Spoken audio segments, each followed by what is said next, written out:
దేవుడు భూమి మీద ఇచ్చిన ఆయుష్కాలము, దేవుడిచ్చిన కృపావరాల్ని నులవెచ్చగా వాడుకున్న వారి జీవిత ముగింపు ఎంత దుర్భరంగా ఉంటుందో చూడండి ఒకసారి. నిజంగా నీవు దేవుణ్ణి ఆరాధిస్తున్నావా?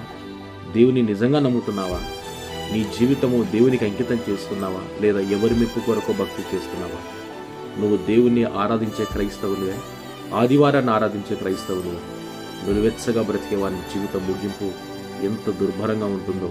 నా నోటి నుండి ఉమ్మివేయుదును అన్నాడు. నువ్వు ఉంటే చల్లగానైనండు, వెచ్చగానైనండు. నులివెచ్చగా ఉంటే నా నోటి నుండి ఉమ్మివేయుదును అన్నారు. ఒక వ్యక్తిని దేవుడు ఉమ్మివేస్తే ఆ భయంకరత ఎలా ఉంటుందో ఈ వీడియోలో మీరు చూడండి. భూలోకంలో ఉండగా నేను నులివెచ్చని స్థితి కలిగి ఉన్నాను.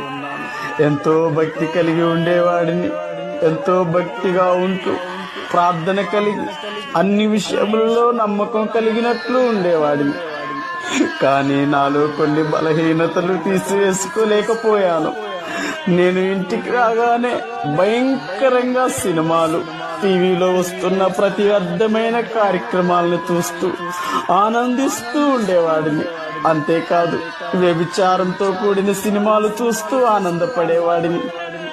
అంతేకాదు, నేను భయంకరంగా త్రాగుబోతుగా ఉండేవాడిని. ఎన్నడూ కూడా దేవుణ్ణి జ్ఞాపకం చేసుకునేవాడిని కాదు. ప్రతి ఆదివారం మందిరమునికి వెళ్ళేవాడిని. దేవసేవకులు చెప్పే వాక్యమును వింటూ ఉండేవాడిని.